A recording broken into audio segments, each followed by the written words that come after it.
2026-এর টি-20 world কাপও Bharat জিতে গেল। 2024-এর পর ভারত প্রথমবার কোনো টিম যে পরপর দুবার টি-20 ওয়ার্ল্ড কাপ জিতল।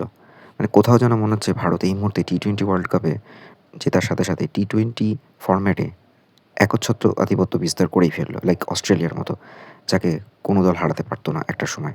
ঠিক সেরকমই আজকে টি-20তেও ভারত সেই জায়গায় চলে গেছে। 2024-এ রোহিত শর্মার ক্যাপ্টেন্সিতে বার্বাডোসে জিতেছিল। তারপর রোহিত শর্মা ক্যাপ্টেন্সি ছাড়লো এবং ক্রিকেট থেকেও অবসর নিল টি-20 ফরম্যাটে। তারপর সূর্যকুমার যাদবকে ক্যাপ্টেন্সি দেওয়া এবং সূর্যকুমার যাদব নিজেও খুব একটা ভালো ফর্মে যাচ্ছিল না, আপ অ্যান্ড ডাউন চলছে। শুভমান গিল কখনো দলে আসছে যাচ্ছে। ইনফ্যাক্ট জানুয়ারি মাসে এই নিউজিল্যান্ডের সাথেই ট্যুর ছিল, সেখানেও ভারত খুব একটা ভালো খেলতে পারছিল না। তারপর আস্তে আস্তে গ্রিপে আসা এবং এই যে টি-20 ওয়ার্ল্ড কাপ চললো ফেব্রুয়ারি মাস থেকে, সেখানে দেখা গেল প্রথম স্কোয়াডে সঞ্জু স্যামসন নেই, সিরাজ নেই। কেউ চোট ইনজিওর হয়েছে, তার পরিবর্তে এরা এসেছে এবং সঞ্জু স্যামসন দেখিয়ে দিল যে সে একটা জাত প্লেয়ার। যেভাবে কন্টিনিউয়াসলি তার ওপর দিয়ে অনেক রকম চাপ যাচ্ছিল, কখনো দলে আসা যাওয়া এগুলো লেগেই চলছিল।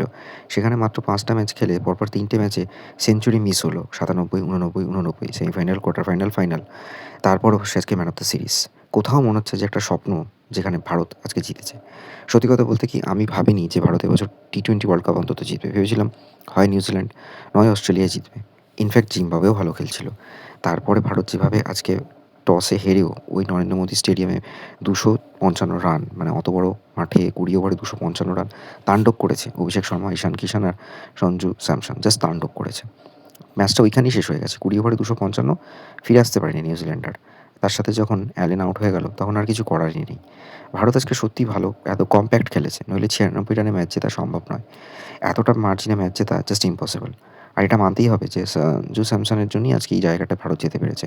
এটা মানতেই হবে যে সূর্যকুমার যাদব 0 রানে আউট হয়ে গেল, ক্যাপ্টেন্সি, বোলিং চেঞ্জ এগুলো খুব সুন্দরভাবে করতে পেরেছে। এটা মানতেই হবে যে ভারতের কাছে মার্চ মাসের দ্বিতীয় রবিবারটা সবসময় পয়াই থাকে।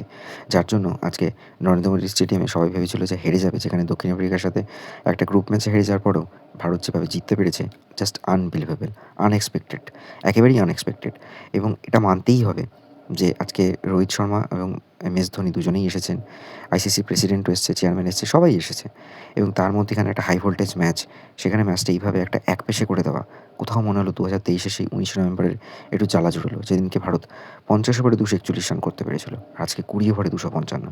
Just unbelievable. 6-এর বন্যা বয়েছে। এত বড় মাঠে বল ক্রস করা, বাউন্ডারির উপরে বল পাঠানো ভেরি মাচ ডিফিকাল্ট। সেগুলো আজকে অভিষেক শর্মা ফাইনাল ম্যাচে 3 জ্বলে উঠল। ঈশান কিষান সেও কিন্তু জাস্ট রিপ্লেস হিসেবেই দলে জয়েন করা এবং সেখান থেকে আজকে কন্টিনিউ ম্যাচগুলোতে খেলে দলে একটা পাকাপোক্ত জায়গা করতে পেরেছে। আর শুভমান গিল হয়তো টেস্ট আর ODI-তেই পারবে। টি-20 ফরম্যাটে যা টিম তৈরি হয়ে গেছে সেখান থেকে কিছু প্লেয়ার হয়তো অবশ্যই চলে যাবে ওয়ানডেতে। তাই রোহিত শর্মা আর বিরাট কোহলির রিপ্লেসমেন্ট ভারতীয় দল ম্যানেজমেন্ট করতে পেরেছে। আর এই লোকটার কথা স্বীকার করতেই হবে ফাইনালে। তাই এটা মানতেই হবে যে ICC টি-20 world cup, ICC champions trophy তো জিতিয়েই দিল গৌতম গম্ভীর। এবার 2027-এর 50 ওভারের ওয়ার্ল্ড কাপ কী হয় দেখা যাবে।